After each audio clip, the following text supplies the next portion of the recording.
नमस्कार मित्रांनो, मी सावित्रीबाई ज्योतिराव फुले या मालिकेच्या 27 एप्रिलच्या भागामध्ये आता मित्रांनो ज्योतिराव असे एकटेच शांतपणाने बसलेले असतात आणि तेव्हा त्यांना रखमा जे काही बोललेली असते ते सगळं काही आठवत असतं. निवाडा म्हटल्यावर माझ्या अंगावर काटाच मारला बघ. मोठे पंडित येणार आहेत, त्यांची गाडा बरी द्या आणि त्यांच्यामुळे तुझी 7वीची चिमूट बरी द्या. अरे पुरल का? आणि तुझ्या या हट्टापायी आमासनी दगड माती खाऊन पोट भरावं लागणार आहे, कळतंय का तुला? आणि आता मित्रांनो ते असे एकटेच बसलेले असतात आणि सगळं काही त्यांना आठवत असतं. तर तेव्हाच आता सावित्रीमाई तिथं येते आणि म्हणते, अव नका एवढी काळजी करू, काहीतरी मार्ग निघलच की. तेव्हा ज्योतिराव म्हणतात, सावित्री, रखमा काकू बोलली ते अगदीच वावगं नाहीये. निवाड्यासाठी मोठमोठे पंडित येणार, त्यांचा अभ्यास असणार, त्यामुळे निवाड्यात काय बोलायचं ते ठरवायला पाहिजे. पण कसं ठरवणार? तेव्हा सावित्रीमाई म्हणते, एक मार्ग होता, पर तो तुम्ही विहिरीत बुडवलात. हा म्हणजे शास्त्राचा आधार घेऊन अन्याय होतोय, तर उत्तर बी शास्त्रानंच द्यायला हवं नवं. आणि आता ज्योतिरावांच्या लक्षात येतं आणि ते म्हणतात, म्हणजे शास्त्राचा अभ्यास केला पाहिजे. आणि ते एकदमच खुश होतात आणि उठून म्हणतात, वा सावित्री वा, रामबाण उपाय सापडला. असं म्हणून ते चाललेलेच असतात. इतक्यातच आता सावित्रीमाई म्हणते, अहो कुठं चाललात? धर्मशास्त्राची पुस्तकं आणायला? अहो पुण्यात फुलबंदी केली की, पुस्तक बंदी बी असणारच, कुठं मिळायची आता पुस्तकं? असं ती म्हणत असते. तर तेव्हा ज्योतिराव तर तिच्याकडे बघून हसत असतात आणि म्हणतात, त्याला पण मार्ग आहे. आणि मित्रांनो आता त्यानंतर दुसऱ्या दिवशी सकाळी मोरोपंत आणि सदाशिव घरी आलेले असतात आणि त्यांनी आता पुस्तकं भरपूर सारी आणलेली असतात आणि ते आता सदाशिवराव म्हणत असतात, बघ एवढी बास झाली का आणखीन हवी आहेत? तेव्हा ते बघितल्यानंतर ज्योतिराव खुश होतात आणि म्हणतात, वा वा वा, कामच झालं. तेव्हा आता सगुणाव विचारते, सदा, अरे कधी आला नगरहून? अनकरमतय का? तर तेव्हा मोरोपंत म्हणतात, हो, तळी बघत आणि पाणी चाकत फिरत असतो. असं म्हटल्यानंतर सगुणाव हसू लागते आणि म्हणते, नाही पण बरं झालं बघ, सरकारी कचेरीत लागलास, चांगलं वाटलं बघ. तेव्हा सदाशिवराव म्हणतात, हो, पण एका गोष्टीचं वाईट वाटतं, ते म्हणजे हा प्रसंग माझ्यामुळे ओढावला. माझ्या भावाच्या लग्नाचं आमंत्रण दिलं नसतं तर बरे झाले असते. तेव्हा सावित्रीमाई म्हणते, अहो तुम्ही लग्नाचं आमंत्रण दिलं नसतं ना तर जास्त गोंधळ झाला असता. तेव्हा सदाशिवराव विचारतात, कोणी गोंधळ घातला असता? तर तेव्हा सावित्रीमाई ज्योतिरावांच्याकडे हात करते. तर तेव्हा ज्योतिराव सुद्धा म्हणतात, मी लग्नाला बोलवलं नाही म्हणून? आणि असं ज्योतिरावांनी म्हटल्यानंतर सगळेजणच हसू लागतात. तेव्हा सावित्रीमाई म्हणते, म्हणजे काय, अहो मांडवातच येऊन उभे राहिले असते. तेव्हा सगुणाव म्हणते, हाय काता, आणि ज्योती तुझं वेगळंच आहे बघ, म्हणजे तुला विरोध करणारे पण ब्राह्मण आहेत आणि तुला मदत करणारे पण ब्राह्मणच बघ. असं म्हटल्यानंतर ज्योतिराव हसू लागतात आणि म्हणतात, अहो अगं माझा विरोध कुठल्या जातीला नाहीच आहे, तर जातीभेद करणाऱ्या प्रवृत्तीला आहे. मला तर वाटतं सगळेच ब्राह्मण सदाशिवराव, मोरोपंत आणि तात्यासाहेब भिडेंच्या सारखे झाले पाहिजेत. तेव्हा सावित्रीमाई म्हणते, पण त्यासाठी तुम्हाला निवाडा जिंकावा लागल, त्यांना कोडून काढायला लागल. तेव्हा ज्योतिराव म्हणतात, निवाडा तर मी जिंकणारच. तेव्हा सावित्रीमाई म्हणते, पण वेळ कमी हाय, निवाडा तोंडावर आलाय. तेव्हा ज्योतिराव म्हणतात, काळजी करू नका, हा निवाडा मी लढणार आणि जिंकणार सुद्धा.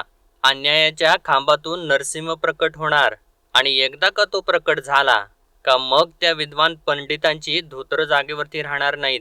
आणि असं त्यांनी बोलल्यानंतर मित्रांनो आता सगळ्यांनाच थोडासा धीर येतो. आणि त्यानंतर आता मित्रांनो सावित्रीमाई आणि पार्वती जे असतात त्या दोघे सुद्धा धुणं धुत असतात. आणि तेव्हा पार्वती म्हणते, हे असं आहेत तात्यासाहेब, रागाच्या भरात ग्रंथ आड्यात टाकले आणि आता मागवले.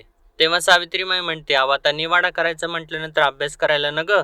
तर पार्वती म्हणते, आता ते ढीगभर ग्रंथ आणल्यात, कवा करायचे ते अभ्यास? तर तेव्हा सावित्रीमाई म्हणते, अहो झाली की सुरुवात, एक ग्रंथ वाचून पण झाला.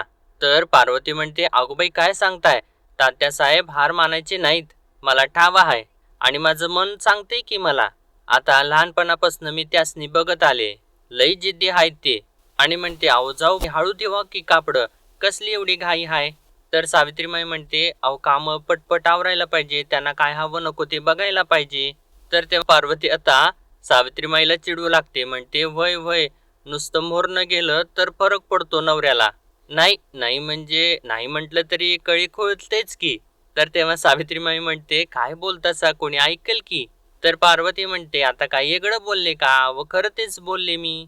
तर सावित्रीमाई म्हणते बरं चला आटपा पटकन, परत त्यांची न्याहारीची तयारी करायची आहे मला. तर पार्वती म्हणते अरे बापरे असं असल तर मग आता तुमची कामातून सुटका. आणि म्हणते जावा तुम्ही, अहो सोडा ते, उठा बरं जावा पटकन. असं म्हणून हट्ट करून तिला उठवते आणि म्हणते अहो जावा तुम्ही, मी म्हणते नव जावा तुम्ही, असं म्हणून सावित्रीमाईला तिथून पाठवून दे. आणि त्यानंतर सावित्रीमाईची सगळी कामे ती स्वतः करू लागते. तर आता दुसरीकडे मित्रांनो, विनायक जो असतो तो गंगाधर शास्त्रींना बोलत असतो, पंत आपले फरमान पुण्यातल्या लोकांनी बऱ्याच आदराने माथी लावले बरे. तेव्हा गोपिका सुद्धा म्हणते होय हो, केवढा हा सन्मान, हा असा सन्मान नानासाहेबांच्या फरमानाचा व्हायचा. आणि सांगायचं म्हणजे एकही पूल देवळाच्या गाभाऱ्यात गेलं नाही बरं का त्या माळ्याचे. तर तेव्हा हेरंबो म्हणतो हो, आणि शिवाय लोकांनी दुकानदारांनी सगळे व्यवहार बंद केले. तेव्हा गंगाधर शास्त्री विचारतात तू पाहिलेच स्वतः? तेव्हा हेरंब सांगतो हो जातीने पाहिले, त्याशिवाय मी तुमच्या समोर बोलणार नाही. तेव्हा गंगाधर शास्त्री म्हणतात शाबास, आता रंगत येईल. तर तेव्हा गोपिका म्हणते हो, पण आता रणशिंग फुंकाबाई, एकदा होऊ द्या तो निवाडा. आणि त्या ज्योत्याची धल्ली नाचक्की. तर तेव्हा विनायक म्हणतो आता चांगलीच कुंडी झाली आहे आणि वहिनीसाहेब म्हणतायत तर घ्या आता उचल. तेव्हा गंगाधर शास्त्री म्हणतात उचल घेतली आहे, आता शेवटचा घाव, त्या ज्योत्याचे गर्वहरण आणि त्याच्या शिक्षणाचा चोळामोळा.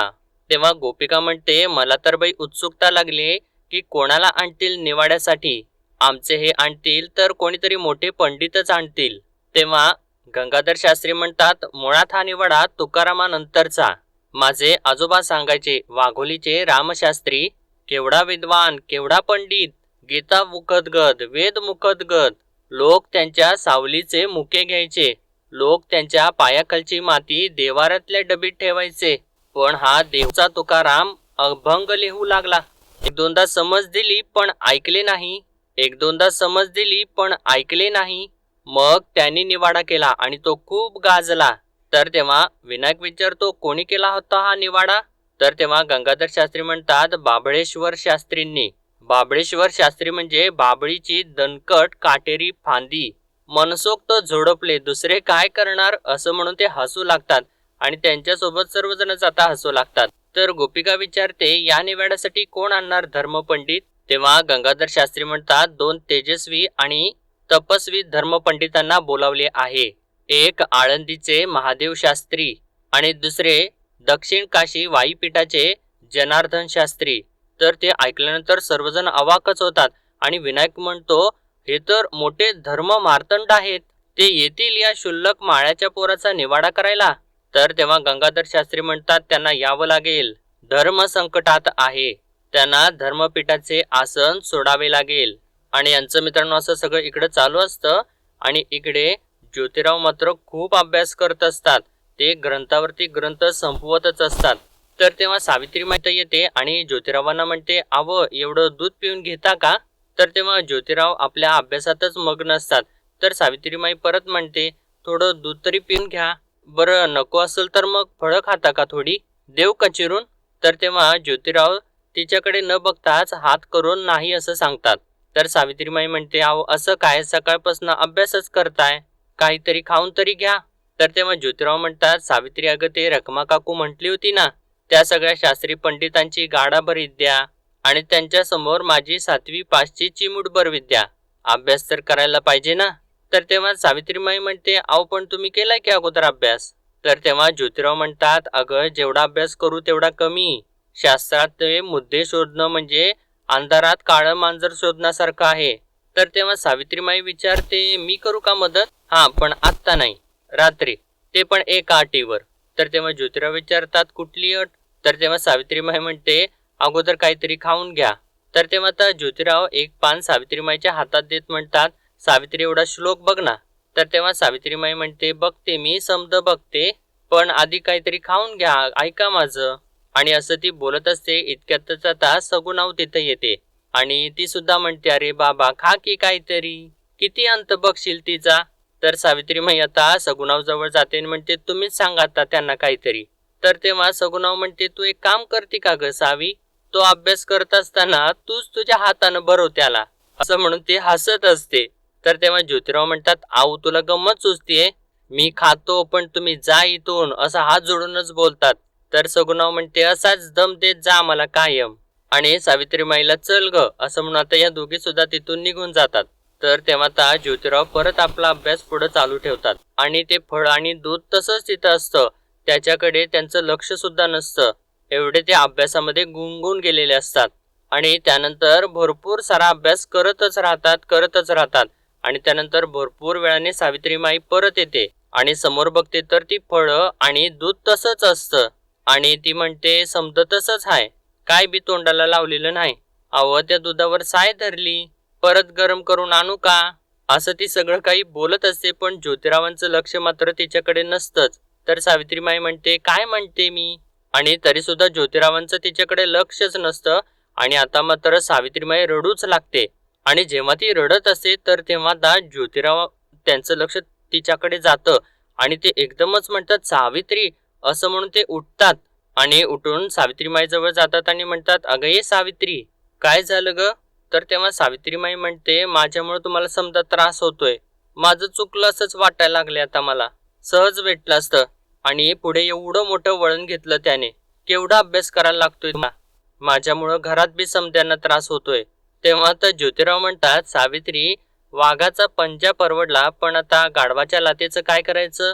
ती सहनही होत नाही आणि सांगताही येत नाही, बरोबर ना? हा त्रास होईल तो ठीक आहे, पण जर स्वाभिमान गहाण टाकला असता आणि रोजचा त्रास झाला असता तर ते चाललं असतं का? तर तेव्हा सावित्रीमाई नाही असं म्हणत असते आणि म्हणते नाहीतरी बी उगाचच हुज्जत घातली मी त्या गंगाधरश्रींशी. तर तेव्हा ज्योतिराव म्हणतात आता मी 7वी अव्वल पास झालो पण नोकरी करतोय का? असं बोलत आता सावित्रीमाईंचे डोळे पुसू लागतात. मिळणार नाही का मला? लगेच मिळेल ना. आणि सदाशिव तर कळे खात्यात रुजसुद्धा झाला, घसघशीत वेतन मिळतंय त्याला. पण मी तो मार्ग निवडलेला नाही. कारण माहितीये, कारण मला सुरुंग लावायचा आहे. सावित्री तू फक्त निमित्त आहेस. वाद तर वरातीच्या वेळेस पेटवली गेलेली आहे. फक्त एवढंच ठाऊक नाही की धमाका कुठं आणि कसा होणार. तर मित्रांनो यांचं असं चालू असतं आणि दुसरीकडे आता दादा तर एकटेच बसलेले असतात आणि ते खूप काळजीत असतात. त्यांचा चेहरा तर एकदम पडलेला असतो. तर तेव्हा चिमणाबाई तिथं येते आणि त्यांच्याकडे बघितल्यानंतर तिला थोडासा धक्काच बसतो आणि ती विचारते काय हो असं का बसलाय? तर दादा म्हणतात कुठं काय, असंच बसलोय. आणि विचारतात तू कुठे गेली होतीस? तर तेव्हा आता चिमणाबाई सांगते मीठ संपलं होतं, शेरनं आणलं मीठ असं म्हणून ती वाटी दाखवते आणि म्हणते दिस मावळला की कोणी देत नाही ना व, पोरांनी करायचं आणि आपण भोगायचं.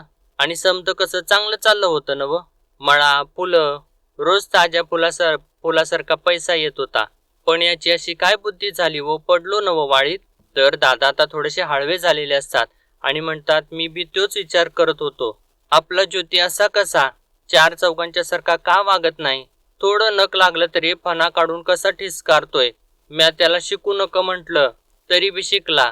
बर शिकला तर शिकला, नोकरी करना, सारखी आपलं पुस्तक वाचत बसायचा. तरी बरं सुनबाईसनी शिकवत होता ते बंद केलं. तर तेव्हा चिमणाबाई म्हणते होय तर, नाहीतर केवढं मोठं लचांड माग लागलं असतं. तर दादा म्हणतात फुलबंदी झाली आणि निवाडा बसणार, पर याच्या चेहऱ्यावर हाय का कसली भीती? तर तेव्हा चिमणाबाई म्हणते अहो तुम्ही कौतुक करताय का उनी धुनी काढताय? तर दादा म्हणतात चिमणा मी ज्योतीकडे बारकाईनं बघतो या, आपला ज्योती वेगळा हाय, जिद्दी हाय, धाडसी हाय, मनाला वाटेल तसा वागणारा हाय, अन्यायाला भिडणारा हाय. आणि आम्ही कसं समोर जे जिन आलं ते तसं जगत गेलो रडत रखडत, पर आपला ज्योती तसा नाही. आणि असं हे बोलत असताना ज्योतिराव तिकडून आलेले असतात पण यांना ते माहिती नसतं. आणि तेव्हा चिमणाबाई पुढं म्हणते अव ते खरं आहे पण हे समजा आपल्याला सोसणार आहे का हो? अहो रातभर माझा डोळ्याला डोळा लागत नाही. तर तेव्हा दादा म्हणतात अगं ते आपलं झालं, पर तुला खरं सांगू का ज्योतीच्या तळमळीत ना खरेपणा हाय. असं म्हणावंसं वाटतं ज्योती तू लढ, म्या तुझ्या महागावर हाय, पण माझी हिंमत होत नाही. चिमणा तुला खरं सांगू कधी कधी मला असं वाटतं आपल्या घराला पंढरीचा पांडुरंग आलाय. आणि मित्रांनो ते सगळं काही दादांचं बोलणं जे असतं अगदी मनापासून असतं. ते सगळं काही ज्योतिराव तिथं उभा राहून ऐकत असतं आणि त्यांच्या सगळं काही कानावरती पडतं. जे सांगायची हिंमत दादांना होत नसते ते सगळं काही मित्रांनो ज्योतिरावांनी ऐकलेलं असतं. आणि दादा पुढं म्हणतात पण त्याला बसायचं सोड, पण त्याला उभा राहायला ईट बी मी देऊ शकलो नाही. असं ते मित्रांनो सगळं काही रडत रडत बोलत असतात आणि म्हणतात कोणी काही बी बोलू देत पण माझा ज्योती कधी बी मला कमीपणा आणणार नाही. आणि त्यानंतर मित्रांनो ज्योतिराव ते सगळं काही ऐकतात आणि आतमध्ये चाललेले असतात. तर तेव्हा सावित्रीमाई विचारते, घेतलं का हातावरती पाणी, आता जेवायला चला. तर तेव्हा ज्योतिराव म्हणतात, नाही आत्ता नको, नंतर जेवतो. आणि दादांच्याकडे बाहेर बघत म्हणतात, अभ्यास महत्वाचा आहे. तर सावित्रीमाईला काही कळतच नाही आणि ती सुद्धा बाहेरच्या दिशेने बघत असते. आणि त्यानंतर आता ज्योतिराव परत आता लढाईसाठी आतमध्ये निघून जातात. आणि त्यानंतर आता ज्योतिराव अभ्यास करतच राहिलेले असतात आणि सावित्रीमाई आता तिथं येते आणि म्हणते, घ्या, अजून एक बी घास खाल्लेला नाही, सगळं तसंच्या तसं. अहो असं करून कसं चालेल, थोडं खाऊन घ्या. तर तेव्हा ज्योतिराव परत नको असं म्हणतात. तर सावित्रीमाई म्हणते, अहो एवढा न्याय निवाडा करायचा तर अंगात शक्ती नको का? अहो असं काय करता मालक? अहो अभ्यास जेवढा महत्वाचा आहे तेवढं खाणं बी महत्वाचं आहेच की. तर तेव्हा आता ज्योतिराव थोडंसं चिडतात आणि म्हणतात, नको सांगितलं ना एकदा, एक दिवस नाही जेवलो तर काय आभाळ कोसळणार आहे का? ते खाणं मला जगवणार आहे का अभ्यास जगवणार आहे? तर सावित्रीमाईचे परत डोळ्यात पाणी येतं आणि ती म्हणते, तुमच्या पोटात 4 घास जावे म्हणून बोलले ना मी. आणि तेव्हा आता सगुणाव परत येते आणि ज्योतिरावांना म्हणते, ज्योती, अरे बाबा ती पण उपाशी आहे. पोटात अन्नाचा कण नसताना घरातली काम उरकली तिनं आणि तू का असं वागतोस? गंगाधर पंतांशी भांडली म्हणून चिमणी दुस्वास करायला लागली बघ तिचा. घरात सगळेच वैऱ्यासारखे वागतायत तिच्याशी. नग असं करूस. अरे तू तरी समजून घे तिची बाजू बाबा. असं सांगून आता सगुणाव तिथून निघून जाते. तर आता ज्योतिराव म्हणतात, चला जेवून घेऊ. आणि त्यानंतर आता हे दोघे सुद्धा जेवायला बसतात. म्हणजे ज्योतिराव अगोदर जेवायला बसलेले असतात आणि ते एक घास तोडून आपल्या तोंडात घालणार असतात आणि थांबतात आणि परत सावित्रीमाईला भरवत असतात. तर सावित्रीमाई म्हणते, अहो हे काय करताय, खा बरं, तुम्ही खा अगोदर. तर तेव्हा ज्योतिराव म्हणतात, अगं सावित्री तू पण उपाशीच आहेस ना सकाळपासून माझ्यासारखी, घे बरं, असं म्हणत असतात. तर तेव्हा सावित्रीमाई परत म्हणते, नाही तुम्ही जेवा बरं अगोदर, मी जेवीन नंतर. तर तेव्हा ज्योतिराव विचारतात, का पाप लागल? तर तेव्हा सावित्रीमाई म्हणते, तसं नाही. तर मग ज्योतिराव म्हणतात, का जगराटी येईल म्हणून? तर सावित्रीमाई म्हणते, ऐका माझं, तुम्ही जेवा. तर ज्योतिराव म्हणतात, का नवऱ्याबरोबर किंवा नवऱ्याच्या आधी बायकोनं खायचं नसतं म्हणून? घे, असं म्हणून ते परत घास भरवत असतात. तर सावित्रीमाई परत नको म्हणते आणि म्हणते, तुमच्या अगोदर घास उतरल का घशाखाली? तर तेव्हा ज्योतिराव म्हणतात, सावित्री मला जर घास उतरतो तर तुला पण उतरला पाहिजे ना, नाहीतर इथून पुढं तू जेवल्याशिवाय मी जेवायचो नाही, चालेल का? तर सावित्रीमाई म्हणते, असं काही करू नका. तर तेव्हा आता ज्योतिराव परत घास भरवत असतात आणि आता यावेळी मात्र सावित्रीमाई खाते आणि ज्योतिराव तर हसू लागतात. आणि परत आता दुसरा घास भरवत असतात. तर सावित्रीमाई म्हणते, आव नको, तुम्ही आधी जेवा बरं, तुम्हाला अभ्यास करायचा आहे. असं म्हटल्यानंतर आता ज्योतिराव जेवू लागतात. आणि आता सावित्रीमाई म्हणते, माझी एक इच्छा पुरी कराल का? तर तेव्हा ज्योतिराव म्हणतात, हो बोल ना. तर सावित्रीमाई म्हणते, न्यायनिवाड्याला जाताना तेच उपरणं खांद्यावरती घेऊन जा. आणि असं तिने म्हटल्यानंतर ज्योतिराव आता थांबतातच आणि तिच्याकडे बघू लागतात आणि म्हणतात, घेईल ना, पण का? तर तेव्हा सावित्रीमाई म्हणते, म्हणजे ते महागडं आहे ना व, आणि माझ्या पसंतीचं आहे म्हणून. तर तेव्हा आता ज्योतिरावांना बरोबर कळतं आणि ते म्हणतात, एवढंच? तर सावित्रीमाई म्हणते, हा. तर तेव्हा ज्योतिराव म्हणतात, एवढंच नाही सावित्री, त्या दिवशी गंगाधर शास्त्रींनी तुझा अपमान केला तेव्हा तू तेच उपरणं छातीशी कवटाळलं होतंस. या डोळ्यांना आसवांच्या धारा लागल्या होत्या आणि गंगाधर शास्त्री म्हणत होता, हे उपरणं घ्यायला कांदा कुलीन लागतो आणि म्हणतात, दाखवून देऊ त्याला कुलीन आणि कर्तबगार खांदा.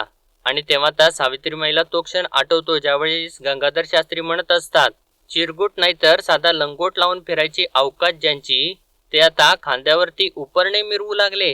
अहो ते उपरणे काय, पायलीला 50 मिळतील बाजारात, पण खांद्यावरती घ्यायला खांदा जातीवंत आणि कुलीन नको का? आणि ते आठवल्यानंतर आता सावित्रीमाई म्हणते, होय तुम्हाला समजा ठावं होतं, पण सांगितलं नाहीत मला कधी. तर तेव्हा ज्योतिराव म्हणतात, मला तेव्हाच समजलं होतं सावित्री, का जेव्हा तू म्हणालीस की उपरणं जपून ठेवणार म्हणून.